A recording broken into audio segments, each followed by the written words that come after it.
I'm happy that you brought this up because unfortunately the world thinks that the more Jewish you are, the more religious you are, the more Zionist you are. The more religious, the more anti-Zionist, because as I've explained, Zionism is totally contradictory. It's really antithetical to Jews. It just, the two cannot meet. It's impossible. Judaism is subservience to God. Zionism is rebelling against God in every facet.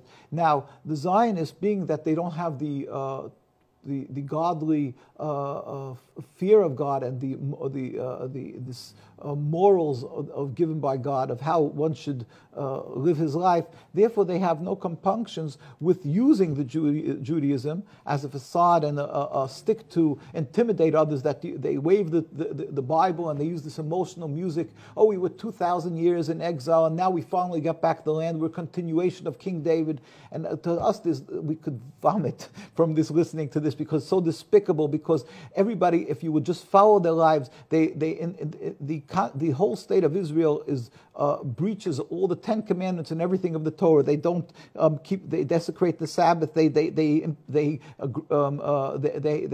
have non-kosher foods. That they have pigs and everything. They dig up graves for archaeological purposes. And I go on and on. They do false autopsies. But not only that, they brutally beat the Jews who are religious Jews. They detest religious Jews. There was one, Zev Jabotinsky, also one of the fathers of the Irgun, Lehi.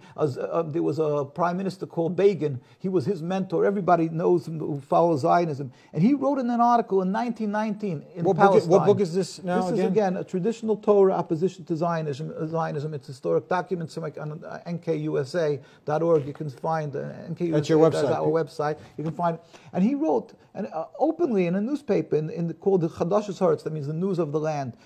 He wrote, 1919, in the national home we will announce that those Jews who have on themselves the rust of exile and they refuse to shave off their beards and earlocks, payas it's called, will be second-class citizens and will not have the right to vote.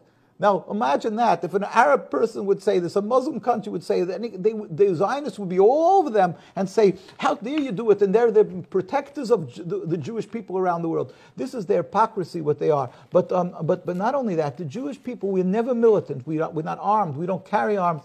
And yet when we have simply to voice our opposition to the Zionist occupation of Palestine and what they're doing, we have demonstrations. Now, who are these people? These are rabbis? Some of them are rabbis, some of them are laymen, just now, Jews. These are Zionists, these are the police. Muslims beating them? These are the Zionists, they're police, they're soldiers. So Zionists are beating them? They're brutally beating them.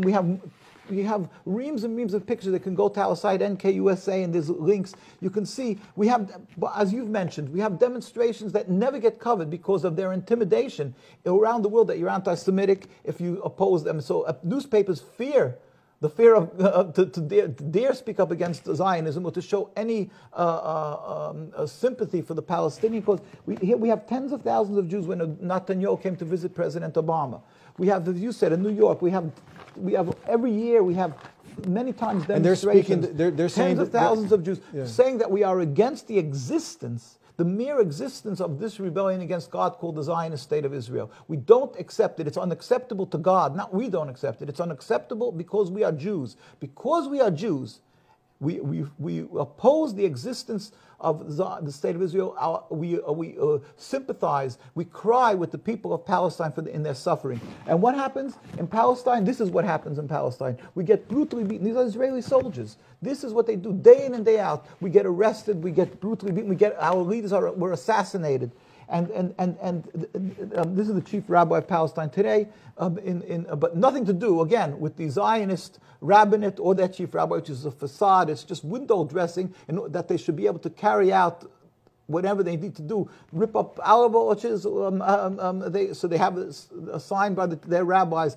Their rabbis may be knowledgeable, but that doesn't mean it's neither here nor there. It's nothing, because they are not upholding the Torah. They are not only not rabbis, but they are not practitioners of Judaism. They've excluded themselves from Judaism, and we have so many again, people could see pictures of the tens and tens of thousands of people demonstrating. These pictures are not big enough, but the people go to the site, whether it is in Washington, whether it is in New York, whether it is in Palestine mostly, or in London, around the world we demonstrate. We also go, we as Jews who are true to Judaism, we went to Gaza. We go to Muslim countries and Arabs because it's a requirement, as the chief rabbi of Palestine, Rabbi Teitelbaum, said, we are required to let the world know that these Zionists and their state does not speak for the Jewish people, and they are not in any way have the right to use Judaism to oppress, to steal the land from the Palestinian people.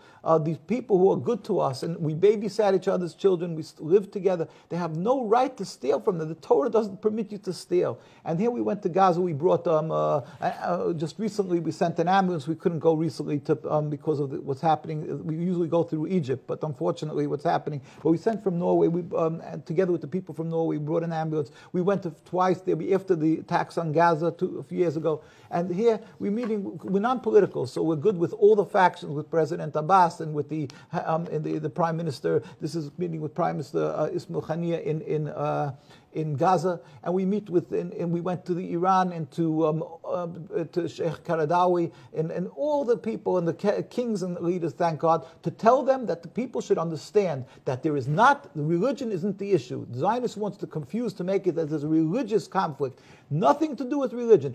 On the contrary, the Muslims and the Arab people were for us our friends and our patrons, the ones who protect us and provide a safe haven, and they should not be full victim of this evil movement of Zionism. With God's help, if you will remove this impediment to peace, Zionism, a relatively new ideology, so 100 mere years, then the Jews and Muslims and Christians were living for hundreds and hundreds of years, and it was never a problem. We could just remove that little drop of sand that was thrown in the person in the eye. You can't. That Zionism, remove that impediment to peace. And don't be confused that you have to remove this religion, these people, followers of practices of religion.